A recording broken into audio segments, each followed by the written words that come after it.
अच्छा नमस्ते भाई, मैं सोनू आर्य, आप देख रहे हैं बोल हिंदुस्तान। परसों जो वाक़या हुआ आप सभी ने देखा, और जिस तरह देश की मेहनत कश जनता को जो है प्रशासन के द्वारा बेरहमी से लाठियों के द्वारा पीटा गया, उससे बड़ा जन आक्रोश में बड़ा उबाल है। और ये बेहद वाक़या जो हुआ बेहद गलत हुआ, और बार बार ये चीज़ें जब दोहराई जाएंगी तो मुझे लगता है किसानों को भी फिर अपने धैर्य को पीछे रख करके कोई ठोस निर्णय लेना पड़ेगा। दोबारा हमारी उपस्थिति जो है आज खटखट टोल प्लाजा पर है, और यहाँ महिलाओं का जो नेतृत्व कर रही काफ़ी लंबे समय से आंदोलन में आदरणीय सिक्किम नैन जी, वो यहाँ हमसे बात करने के लिए मौजूद। आइए उनसे बात करते हैं। हाँ जी, सबसे पहले तो परसों के वाक़ये के ऊपर दोबारा बात करेंगे। हालांकि हज़ारों वीडियो जो उन चीज़ों के ऊपर डाली जा चुकी हैं, लाइव भी वहाँ से सबने देखा, और चीज़ें बार बार वहाँ से आ रही हैं, और जो हुआ वो सबको पता है। परंतु बात यही है कि ये चीज़ें कब तक लगातार दोहराई जाएंगी और कब इन चीज़ों के ऊपर जा कर के रोक लगेगी? सबसे पहले तो जी रोक भी सरकार ने ही लगानी है। हम तो पहले किसी पे हाथ नहीं डाल रहे। जो 3 काले कानून हैं उनका विरोध हम कर रहे हैं। हमने पहले हर मंच से कह दिया था भी हम विरोध करेंगे, एमएलए हो एमपी हो, जो मौजूद एमपी और एमएलए हम उसका विरोध करेंगे। डिप्टी सीएम का भी करें, हमने खट्टर का भी करा, और खट्टर को पहले बोल दिया था भाई आपको नहीं आना। यदि आपने रिबन कटवाना, फीता कटवाना तो किसी सफाई कर्मचारी से कटवाइए, किसी डॉक्टर से कटवाइए, किसी पुलिस इंस्पेक्टर से या पुलिस कर्मचारी से कटवाइए, क्योंकि फ्रंट लेयर में ये लड़ रहे हैं कोरोना के लिए। फीता किस चीज़ का काटे हमने ये बताओ। बिल्डिंग बनाई हो, कोई हॉस्पिटल बनाया हो, अस्थायी हॉस्पिटल कोई भी हो या कोई भी संस्था हो, उसको हैंडओवर कराया जाता है, ना कि उसका पित्ता काटता। पित्ता तो उस चीज़ का काटा करा, या परमानेंट हो गया। यो तो जी एक मतलब किसानों को उसका है कहना है, बड़का है कहना है, और इस आंदोलन को तोड़ने की तैयारी थी, बाकी कुछ नहीं था। एक ड्रामा था मतलब ये सरकार का। भाई आंदोलन किस तरह गलत दिशा पकड़े, जैसे 26 जनवरी के बाद सुख शांति से बैठे थे ये किसान, तो इनका यह चीज़ हजम नहीं हो रही है। सोच रहे हैं आंदोलन किस तरह टूटे, उसको तोड़ने के लिए कभी डिप्टी सीएम और कभी सीएम, ये दोनों मतलब गुमराह करके ना देश की दुनिया की जनता ने अपने बहू बेटे अपने हमारे किसान आमो सामने खड़े करते हैं। जवान नर किसान ना, इनका कुछ नहीं बिगड़ना, ना सोना हमारा। अच्छा, एक बात और मैं यहाँ से जरूर आपसे ये पूछना चाहूँगा कि सरकार जो है लोकतंत्र की दुआई देती है। जी सर। और ये सरकार तो सबसे ज़्यादा लोकतंत्र की दुआई देती है, प्रजातंत्र की बातें करती हैं, समाजवाद का जम भरती हैं, परंतु जो है साम्राज्यवाद की दलाली करते हैं, अपनी संस्कृति सभ्यता को विदेशी हाथों के में जो है बेचने की साजिशें रचती है, और उसके बावजूद अपनी मेहनत कश जनता को जो है लाठियों से पीटती है, आंसू गैस से रुलाती है। ऐसे लोगों का क्या भविष्य होगा? ऐसे लोगों का भविष्य क्या होना है? हमारे से गलती होगी, हम सरकार में दोबारा ले आए, दोबारा से कभी भी नहीं आएंगे। मतलब हमारे दिमाग में, हमारे जो हमारी आने वाली पीढ़ियाँ है उनके दिमाग में इतना जहर भर दिया है।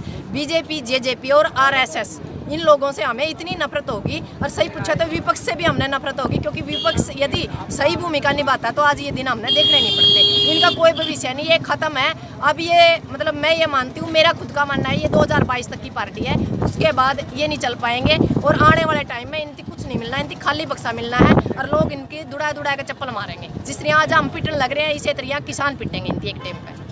अच्छा, एक सवाल जो है ये मेरा अपना निजी सवाल भी है, और काफ़ी लोगों का ये सवाल भी है, और सवाल बड़ा वाजिब बनता सवाल ये है कि जब भी कभी ऐसी घटनाएं होती हैं, मतलब लाठीचार्ज होता है या कुछ भी ऐसा होता है, हमेशा आम पब्लिक के ऊपर लाठीचार्ज क्यों होता है? ये जो हमारे नेता है, चाहे राकेश टिकैत की हम बात करें या गुरनाम सिंह चडूणी की हम बात करें, ये लोग कब आगे आएंगे और कब जा कर के आम लोगों को संरक्षण प्रदान ये करेंगे? क्या इन लोगों का कोई दायित्व नहीं बनता? आम आदमी को हमेशा आगे क्यों किया जाता है?